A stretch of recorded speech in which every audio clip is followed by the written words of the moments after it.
Olá, seja muito bem-vindo ao dia 101 de 365 lendo a Bíblia. Estamos nos últimos capítulos do livro de 2 Samuel, onde registra os últimos feitos de Davi. Ainda não é o último feito, porque é só no livro de 1 a Reis, que vai falar do final da vida de Davi mesmo ali, ele bem velhinho, e como ele institui Salomão como rei em seu lugar. Mas aqui nos últimos feitos de Davi, em 2 Samuel, tem o capítulo 22, que eu amo, que é daqui que é tirado o Salmo 18. E por que eu amo? Porque Davi, depois desses altos e baixos, de trancos e barrancos, ele escreve este salmo onde é praticamente o resumo da vida dele. Então, capítulo 22, verso 1 diz: Deus falou ao Senhor as palavras deste cântico no dia em que o Senhor o livrou das mãos de todos os seus inimigos e das mãos de Saul. Então ele começa afirmando, verso 2, ele disse: O Senhor é a minha rocha, a minha fortaleza, o meu libertador, o meu Deus, o meu rochedo em quem me refugio, o meu escudo, a força da minha salvação, o meu alto refúgio. Ó Deus, tu me salvas da violência. Invoco o Senhor, digno de ser louvado, e serei salvo dos meus inimigos. Então, aqui mostra que Davi, que foi um grande guerreiro, chegou, ali no auge da sua carreira como rei, mas também no fundo do poço, também na sua carreira como rei, que foi perseguido pelo seu próprio filho, que adulterou, que pecou, que fez e que aconteceu, mas ele termina ali os seus feitos reconhecendo que foi Deus o tempo todo que o salvou dos seus inimigos. O Deus que salvou ele da violência, Deus que o protegeu, né? Então, às vezes, por muito menos, nós queremos desistir de Deus, de ter uma vida com o Senhor, de desistir de Jesus, né? Parar de ir para a igreja. Ai, aquele povo me irrita e para de ir para a igreja. Mas Davi não. Davi o tempo todo, né? Ele volta os olhos para o Senhor, né? No verso 21 nós lemos: o Senhor me retribuiu segundo a minha justiça. Recompensou-me conforme a pureza das minhas mãos, pois tenho guardado os caminhos do Senhor e não me afastei perversamente do meu Deus. Porque todos os seus juízos estão diante de mim e não rejeitei os seus preceitos. Também fui íntegro para com ele e me guardei da iniquidade. Por isso o Senhor me retribuiu segundo a minha justiça, conforme a minha pureza na sua presença. Para com quem é fiel, fiel te mostras, com o íntegro, também íntegro, com o puro, puro te mostras, com o perverso, inflexível. Tu salvas o povo humilde, mas com um lance de vista abates os orgulhosos. Tu, Senhor, és a minha lâmpada, o Senhor derrama luz nas minhas trevas. Porque olha, se tem uma pessoa que andou nas trevas foi Davi. Então ele fala: o Senhor derrama luz nas minhas trevas, pois contigo posso atacar exércitos, com o meu Deus eu salto muralhas. E aqui, né, agora verso 31, que para mim é a coisa mais linda que Davi já escreveu. O caminho de Deus é perfeito, a palavra do Senhor é confiável, ele é escudo para todos os que nele se refugiam. Então, assim, Davi está falando o que aqui? Eu ando torto, os meus caminhos são tortos, mas o caminho de Deus é perfeito. Se tem uma coisa que realmente podemos confiar é na palavra do Senhor. Por quê? Porque quando você confia na palavra do Senhor, ele se torna um escudo para todos os que nele se refugiam. O caminho de Deus é perfeito, né? Então, tem essa falácia que as pessoas repetem como se fosse versículo bíblico, como se tivesse escrito isso na Bíblia. Ai, Deus escreve certo por linhas tortas. Eu sei que alguns vão falar que a intenção é dizer que a gente é torta e Deus ajeita, que a gente pensa que tá andando torto, mas, né, Deus corrige e tal. Não, gente. Deus escreve certo por linhas retas. Deus escreve certo. Então, Davi fala isso aqui. O caminho de Deus é perfeito. O torto, quem é torto é você. Quem é torto na história somos eu e você. Nós erramos, porque não buscamos o Senhor em primeiro lugar. Nós somos tortos. Deus nos alinha, né? Nosso caminho, quando tentamos andar do nosso próprio jeito, é torto. Mas o caminho de Deus é perfeito. Tem uma outra versão, uma outra tradução, que diz assim. Deixa eu abrir aqui. Em 2 Samuel, capítulo 22, que fala, verso 31, que fala: o caminho de Deus é perfeito. As promessas do Senhor sempre se cumprem. Ele é escudo para todos que nele se refugiam. Então, assim, a palavra do Senhor, ela sempre vai se cumprir. Por isso que os caminhos do Senhor é perfeito. Por isso que podemos confiar em Deus. Porque Deus faz tudo certo, no tempo certo, do jeito certo. Nós que somos tortos. E aqui, no capítulo 23, continua registrando as últimas palavras de Davi, que ele fala, né, no verso 2. O Espírito do Senhor fala por meio de mim, a sua palavra está na minha língua.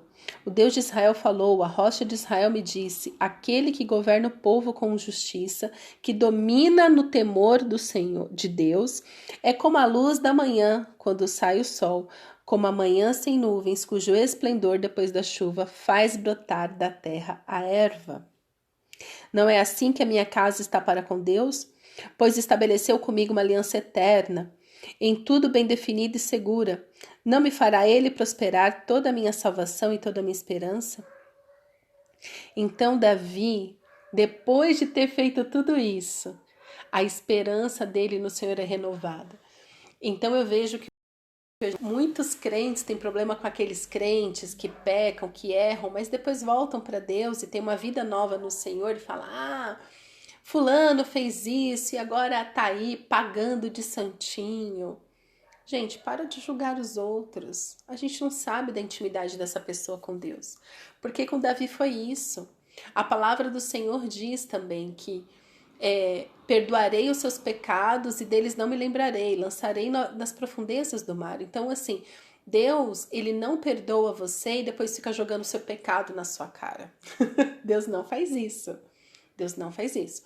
Uma vez que Deus perdoa, ele realmente limpa a sua ficha. O que fica para nós aqui são as consequências desse pecado, mas Deus não fica jogando na nossa cara o nosso pecado. E Davi viveu isso na íntegra. Porque, veja, isso já é no final da vida de Davi, depois de tudo isso que ele sofreu. Ou seja, ele voltou a ter um relacionamento com o Senhor como no começo e até mais forte, porque a fé de Davi no Senhor só se fortaleceu. Em nenhum momento nós vemos Davi se rebelar contra Deus. Ele sempre se submete. E aqui no capítulo 24, acontece que Davi ele levanta um censo do povo, o que desperta a ira de Deus. Depois de tudo isso, Davi levanta um censo. Por que desperta? Porque assim, quando Deus fala com Abraão, ele fala que os descendentes de Abraão não se poderiam contar. Não se poderiam contar. Por quê? Porque é como a areia do mar e as estrelas no céu. Então, porque até então, o que se fazia? Você vai falar, Fátima, então números, nossa, o que aconteceu com números? Não, lembre-se que números era a contagem dos homens.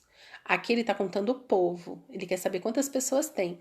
E até Joabe fala assim, rei, é melhor você não fazer isso, porque isso vai provocar a ira de Deus, mas Davi vai em frente.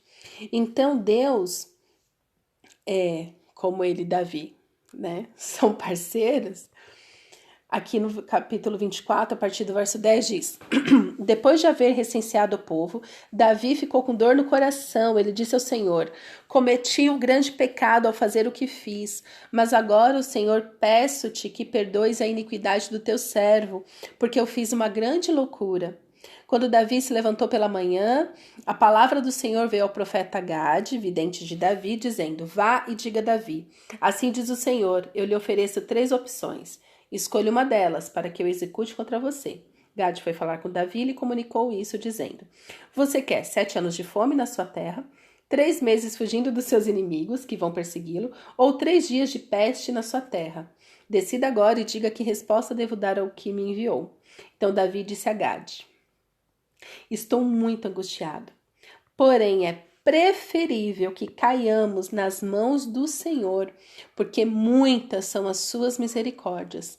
Não quero cair nas mãos dos homens.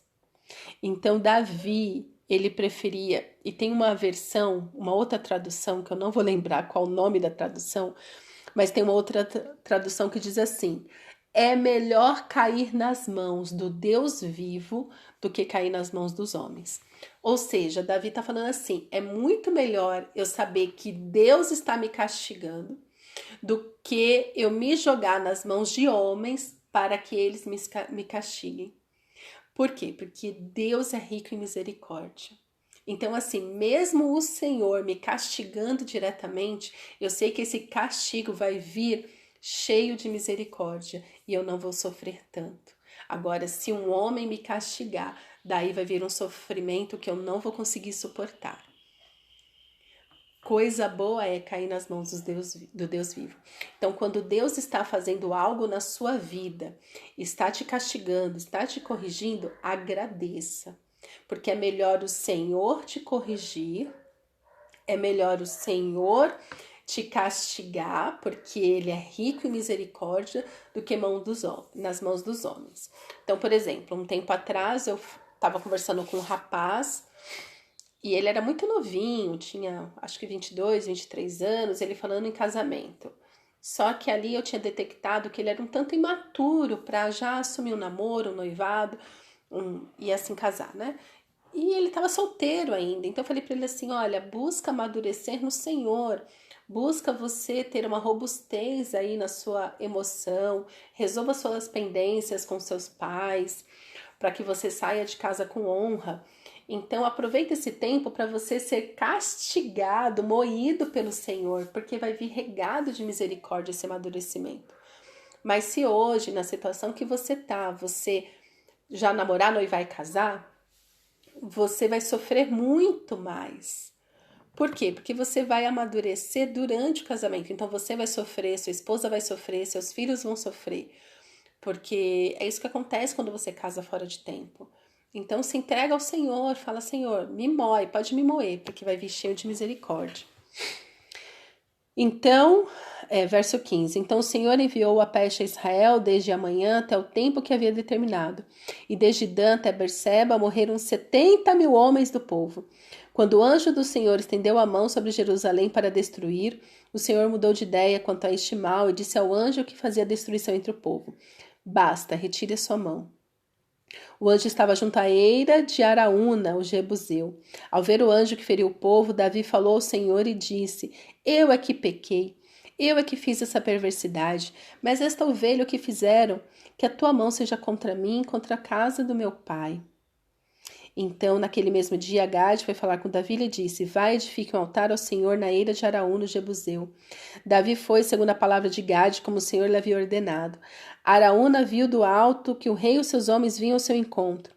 Saiu e se inclinou diante do rei, com o rosto em terra, perguntou: Por que o rei, meu senhor, vem até este servo? Davi respondeu: Para comprar de você esta eira, a fim de edificar nela um altar ao Senhor, para que cesse a praga no meio do povo. Então Araúna disse a Davi: Que o rei, meu senhor, tome e ofereça o que bem quiser. Aqui estão os bois para o holocausto, e debulhador de cereais, e a canga dos bois para a lenha. Tudo isto ao rei. Araúna oferece ao rei. E acrescentou: Que o Senhor, seu Deus, aceite sua oferta. Porém, o rei Davi disse a Araúna: Não, eu vou comprar de você pelo que vale, porque não oferecerei ao Senhor, meu Deus, holocaustos que não me custem nada. Gente, que maravilhoso, porque Davi está falando assim, não, eu estou ofertando. Tem um preço que eu quero pagar. Não oferecerei ao Senhor, meu Deus, holocaustos que não me custem nada. Isso é uma lição para mim e para você hoje, que dá qualquer coisa para Deus. Tem gente que, além de não ofertar nada para Deus, ainda quando oferta não tem não tem um esforço, não tem um sacrifício. Nossa, para a pessoa fazer um jejum é um parto. A pessoa orar, então, nossa, é horrível. Mas Davi fala, não, eu vou comprar pelo preço que vale. Ou seja, Davi queria pagar o justo e queria realmente oferecer. Fala, eu estou oferecendo. Assim, Davi comprou a ele os bois por 50 moedas de prata. Davi edificou ali um altar ao Senhor e apresentou holocaustos e ofertas pacíficas. Assim o Senhor se tornou favorável para com a terra, e a praga cessou no meio de Israel. Amém. Ou seja, não durou 3 meses. Viu como Deus é misericordioso? Quer dizer, aqui não fala, mas pelo time aqui, certamente não demorou 3 meses. Deus é misericordioso. Lembre-se disso, é melhor cair nas mãos do Deus vivo, que é rico em misericórdia, do que na mão de homens. Amém? Pai, nos ajuda, Senhor, a amar a Tua disciplina, a discernir a Tua voz no meio de tantas vozes. Nos perdoa, Senhor, porque tantas vezes temos oferecido holocaustos que não nos custa nada.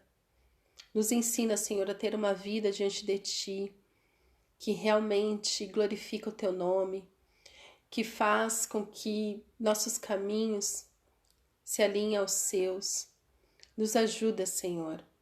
Perdoa os nossos pecados, perdoa o nosso egoísmo, perdoa a nossa justiça própria. Nos leva, Senhor, até um lugar onde somos completamente dependentes de Ti. É o que eu te peço, Paizinho. Em nome de Jesus. Amém.